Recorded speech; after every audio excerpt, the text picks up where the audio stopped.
Kaya nga sabi ko sa inyo, this is a family matter na hindi dapat kinalkal ni Maharlika.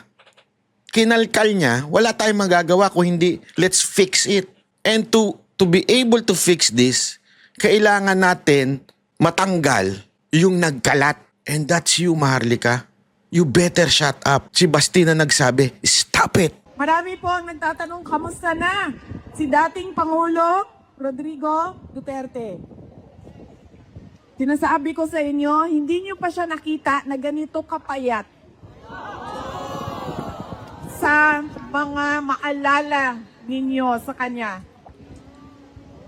mga panahon na naging mayor siya, na naging vice mayor siya, na naging congressman siya, at naging president ng ating bansa. Bakit ba pumayat? Dahil unang-una, hirap siya sa kanyang kalagayan. Hindi naman kasi siya marunong. Ano kaya itsura ng Pangulong Duterte ngayon? Kasi bago siya pumunta sa dahig, di ba? Ang payat na niya. Ako nga, nini-imagine ko siguro same na siya. Kasi yung kapatid niya si Sir Bong Duterte, payat yun eh. Fit yun eh. Alam ko, talaga yun, nagpapaka-fit eh. Binabantayan din talaga nung asawa nun yung pagkain nun eh. Fit talaga yun. Siguro ganun na rin ang itsura ngayon ni Pangulong Duterte, yung kapatid niya. Na? Kasi remember, yung isa pa niyang kapatid na babae, payat din eh. Si Pangulong Duterte lang ang may konting build. Eh ngayon daw, talagang pumayat na. Si Pangulong Duterte kasi parang big bone eh. Parang sila Baste, sila Pulong, di ba? Ito, tsaka si Mama BP Sara. Gawaing pambahay. Hindi niya magawa yon dahil lahat yon ay ginagawa para sa kanya. Ayan. So, ayan, dito nagsimula. So, kaya daw pumayat kasi lahat yon ginagawa para sa kanya. Nino? Simula nang siya ay pinanganak. Simula sa nanay niya, papunta sa girlfriend niya, papunta sa asawa niya, papunta sa girlfriend niya balik. Alinaw dilaw na po na sinabi. Mula sa girlfriend niya, sa asawa niya, tapos bumalik sa girlfriend. Mamaya may sasabihin ako sa inyong malupit. Abangan ninyo. Nasaan na si Maharlika? Yan na. Si Maharlika, Ito ang banat ni BP Sara Duterte na sarcastic. Kasi si BP Sara Duterte, hindi yan bumabanat ng lalo na sa mga supporter.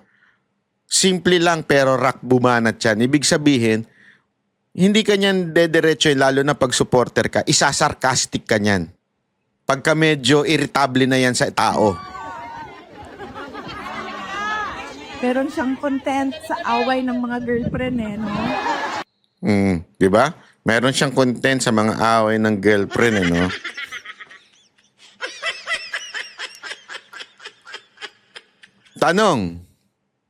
Tanong, sino yung mga girlfriend na yun? Eto, pag-uusapan na natin ng derechuan to. Wag na tayong magpaligoy-ligoy. Ang linaw po kasi. Eto. Yes, ma'am. Sabi ko nga doon sa kasamahan ko, alam mo, talino talaga to si President Duterte. Hindi siya nag-asawa. Ulit. Hindi siya nag-asawa ulit. Sa tingin ninyo, sino mas may alam pagdating kay Pangulong Duterte? Si BP Sara Duterte o si Maharlika?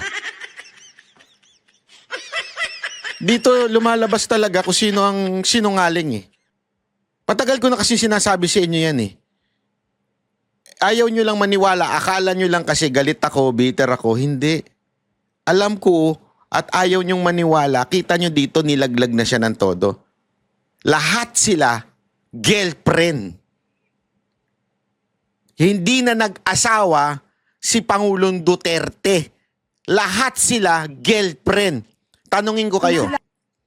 Kung girlfriend lahat sila, sino ang kasama ni Pangulong Duterte? Marami kasi nagmamagaling dyan eh. Sasabihin, di ba si Ma'am Hanilet? Ulitin natin. Para maintindihan nyo. Sa kasamahan ko, sabi ko, alam mo, Talino talaga to si President Duterte. Hindi siya nag-asawa ulit. Nung sila ay naghiwalay ng nanay ko, hindi na siya nag-asawa ulit. And therefore, ngayon, wala sa kanila ang makapagsabi na siya ang pwedeng pagmamay-ari kay dating Pangulong Rodrigo Duterte. Dahil lahat sila ay pare-parehong girlfriend lang. Eto, this is a secret na alam naman ng lahat ng taga Davao. Kaya lang, dahil sa kadaldalan nito ni Maharlika, nabunyag tuloy. Diretso na natin. Ito na kasi, sinabi naman na ni BP Sara Duterte. Hindi ko na kailangang itago. At baka sabihin niyo hindi na dapat pinag-uusapan yan. Hindi pa pwede. Kasi nga, si BP Sara Duterte na mismo nag-open. Si Baste na mismo nag-open. At saka si itong ating Vice President. Ibig sabihin, wala eh. Dahil sa ginawa ni Maharlika, everyone must know their position. Inilagay niya sa posisyon yung ibinubunyag ni Maharlika. Kasi ganito yan. You want the truth and nothing but the truth, I will tell you now. Matagal nang may problema yan. Matagal nang sinubukan na mag-move on. Alam naman natin na si Ma'am Elizabeth, na nanay ni BP Sara, ni Baste at ni Pulong, ay kasal. Ngunit nag-annulled. Nag-annulled dyan, ibig sabihin na wala na. Single na si Pangulong Duterte. Nagjowa siya. Nandyan si Hanilet, nagkaanak din siya. Na si Kitty. Yung ibang jowa, hindi siya nagkaanak. Ano difference? May anak siya kay Ma'am Hanilet. Hindi ko binababa si Ma'am Hanilet dito Dahil again, sabi nga ni Baste, lahat sila pantay-pantay including my mom. Pero yung sasabihin mo na ibubunyag mo lahat, sisiraan mo yung mga taong nakapaligid, awayan yan ng girlfriend. Sino nagsabi? Ako ba? Hindi. Si BP Sara Duterte. Ayan, sinabi niya. Ayan. Nasaan na si Maharlika? Ito si Maharlika. Ano yung sinabi ni Maharlika? Ano yung kinontent? Si BP Sara na nagsabi. Meron siyang content sa away ng mga girlfriend no? Kasi yan yung tinatago noon pa. May awayan talaga ang mga girlfriend. Lintik itong daldal ni Maharlikan na broadcast tuloy. Yes, may awayan. Alam nyo kung bakit itinatago ito, kung bakit hindi siya pinag-uusapan, kung bakit tabu, although alam naman ng mga taga Davao yan, kasi may tatamaan. Sino? Si Kitty.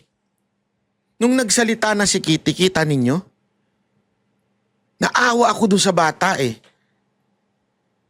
Kasi hindi na dapat siyang pinag-uusapan. Kasi involved yung nanay niya. Ikaw, may mga ganito kasi yan May mga pagkakataon na yung mga anak hindi pa tanggap o hindi pa siya hindi tatanggap Yung tanggap na pero nasasaktan pa. Kasi nanay niya yun Understandable yun. So, sa madaling salita, diretso na natin, Yung nanay ni BP Sara Duterte, si Ma'am Elizabeth, at lahat ng girlfriend, yung mga girlfriend nag-aaway. Sino yung mga girlfriend? Si Hanilet, si Ma'am Jazz, at yung iba pa. Nag-aaway. Ako ba nagsabi? Hindi. Si BP Sara Duterte.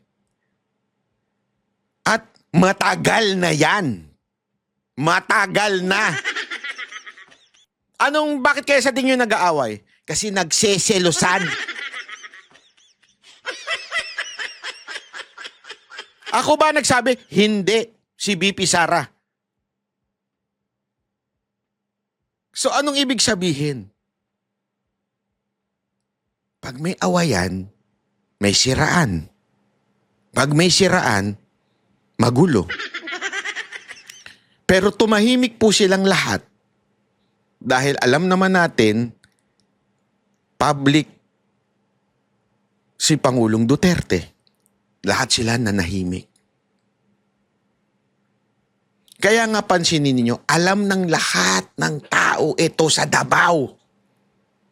May alitan even with the family of Ma'am Elizabeth, kasama sila VP Sara Duterte, at syempre, yung mga girlfriend, ang hirap tanggapin nun. Kaya nga sabi ko sa inyo, this is a family matter na hindi dapat kinalkal ni Maharlika. Kinalkal niya, wala tayong magagawa kung hindi, let's fix it. And to be able to fix this, kailangan natin matanggal yung nagkalat. And that's you, Maharlika. You better shut up. Si Basti na nagsabi, stop it. You better shut up. Kinalkal mo ang hindi dapat kalkalin. Magkaaway talaga sila. Alam nyo, kaya nga may kwento-kwento, di ba? Although may nagsabi rin sa akin na nagkapatawaran na. Kaya nga dati pa, matagal na po ito. This is a secret. Open secret po ito sa Davao. Kaya nga 'di ba pati si Bongo nadadamay. Kasi parang ang dating kinukonsinti daw ni Bongo yung mga babae ni Pangulong Duterte. Kaya nga 'di ba there was a time, and I know this for a fact. At alam din yan ng mga taga Davao. Parang awa nyo na. Utang ina nyo kasi ang dadaldal nyo eh. Pero nagkaayusan na daw sila. Even the sliding of Senator Bongo to run as a vice president, it is because ayaw niya na magkaroon ng friction with VP Sara Duterte. Iniingatan ni Senator Bongo yun. As much as possible. Kasi nga, alam naman natin na alam din ng iba na may problema noon. So, what happened? Nagkapatawaran, nag-move on. Okay, let's be civil to one another. Yung mga involved, naging civil. Kaya nga, pansinin nyo, hindi nagsasama si VP Sara Duterte at si Ma'am Hanilet. Pero si VP Sara Duterte at si Kitty nagsasama. Kaya nga, pag tinatanong si Ma'am VP Sara Duterte sa dahig, ano sinasabi niya? Wala naman silang problemang mga anak. Si VP at saka sila Kitty, wala silang problema. Pero, syempre si Ma'am Hanilet, may konting, alam mo yun, hindi naman nagbabangayan, pero civil lang. Huwag na natin itong pag-usapan. Huwag na natin itong, let's just move on. Tanggapin na lang natin na sabi ni Basti, si PRRD ay Hokage. Si Basti na nagsabi, ha? Move on na tayo dyan. Lahat sila may kontribusyon. Lahat silang girlfriend, including ang nanay ko, pantay-pantay, lahat sila may kontribusyon. So, itigil na yung pang-aaway, pag-uungkat. Ang ginawa ni Maharlika, ito ang masamang ginawa ni Maharlika. Ha? Anong ginawa niya? Yung nag-move on na, yung isinasantabi na, yung ganyang problema, hinukay niya. Hinukay niya at isinabog niya sa tao. Oo, may awayan. Hindi mo ba nakita? May awayan. Kaya nga may mga nagkikwento, di umano. Sabi nila, allegedly, inuutusan lang daw ni Ma'am Hanilet. Yun ang kwento nung iba. Akin, ganito lang yan. Respetuhin natin si Ma'am Hanilet. Irespetuhin natin si Ma'am dahil sabi nga ni Baste, lahat sila tumulong Lahat sila pantay-pantay, lahat sila may kontribusyon sa tatay ko. Walang mababa sa kanila. Ngayon, kung sakaling totoo yung sinasabi nung iba, Maharlika, hindi ka na dapat sumausaw. Tumanggi ka na sana. Ngayon, kung hindi totoo yun, well, that's good. Again, ako, wala po akong opinion dyan, ha? Hindi ko po alam kasi nga, yung nagsabi sa akin, wala rin namang pinakitang ebidensya, so why would I believe? Again, I'm a person na hindi gullible. Ako ang taong hindi gullible kahit ang nagsabi pa kaibigan ko. And then, walang biro ito ha.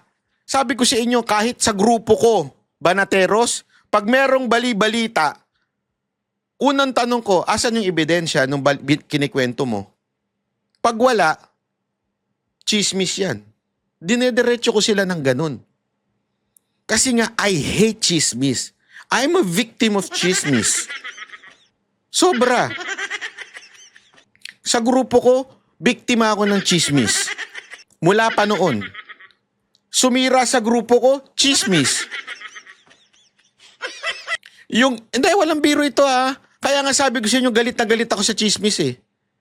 Maniwala kayo sa akin, mainit ang ulo ko. Yung isa sa mga tao ko noon na sinibak ko, na addict, ang bait-bait sa akin. Pero chinichismis ako ng kung ano-ano. Sinisiraan ako. Hindi niya alam. Yung mga kinikwentuhan niya, kinikwento sa akin. Siguro akala nila, tanga ako. Hindi, kasi alam mo yun, akala nila, tanga ako. Tama, mali. Di ba? Akala nila, Banat Bay, sigurado ka ba sa nagkikwento sa'yo na talaga sinisiraan ka nitong tao mo? Ano akala niya sa akin, tanga? Naganap ako ng ebidensya. Gumawa ako ng ebidensya. Na-record ko. Ang hindi nila alam, may CCTV. Kasi nga, hindi ako basta-basta, porket kinuwento sa akin nung close sa akin, maniniwala na ako? Hindi ako tanga. Hahanap ako ng ebidensya. Ano ibig ko sabihin? Kahit po yung grupo kong Banateros ngayon pag may kinuwento sa akin, hindi ko pinaniniwalaan hanggang walang pinapakitang ebidensya. At yung ebidensya na yun, titimbangin ko yun. So yung nagsabi sa akin na inutusan daw ni Ma'am Hanilet si Maharlika para siraan si Jazz. It seems true. Di ba? It seems true. Bakit? Kasi sabi nga mismo ni VP Sara Duterte, ang mga girlfriend, including Hanilet, nagsisiraan. Tama, mali. But, again, babalik ako sa sinabi ko, I need evidence for me to believe. Until makakita ako na merong video na inuutusan ni Ma'am Hanilet si Maharlika, dun lang ako maniniwala. Kung wala, chismis lang din yan. Pare-pareho lang chismis yan. Whether kung anong panig yan. Kaya nga sabi ko sa inyo ang Banateros maaasahan ninyo, hindi kami mahilig sa chismis. Pinagbabawal ko ang chismis sa grupo namin. Pag may chismis, re-reject namin yan. Dapat yung totoo, yung may ebidensya. Ngayon, anong punto ko dito? Whether inutusan o hindi inutusan ni Hanilet, wala na akong pakialam doon.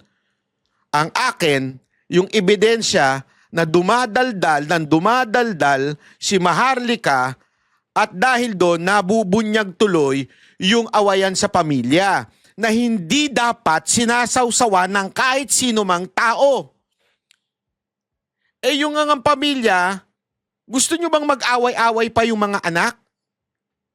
Sino nasasaktan dyan? Baka sabihin ninyo, hindi, mga matatanda naman na sila. Hindi. Family matter yan. Ang ganda nga, di ba, na sinabi ni VP Sara Duterte, nagkasundo na sila, hindi nagkasundo, nagbabanding na sila ni Kitty. Alam mo yun, may banding na eh. Kasi importante yan. Alam ko yan. Based also in my experience. Ayoko na lang i-detail, pero hindi ako stranger sa ganyang problema sa pamilya. Kaya nga ang sinasabi ko, hindi dapat sausawan kasi maganda na yung samahan ng mga anak. Yun kasi importante more than anything else. Kung hindi man magkasundo yung mga jowa, ang importante yung mga anak. Ano sila, yung bonding nila maganda. Kasi yun naman ang importante. At yun nga mga kababayan, anong masasabi niyo sa balitang ito? Maaring ihayag ang inyong opinyon at kuro-kuro sa comment section sa ibaba. Huwag din kalimutang mag-like, mag-subscribe at mag-share sa bidyong ito. Maraming salamat sa panonood.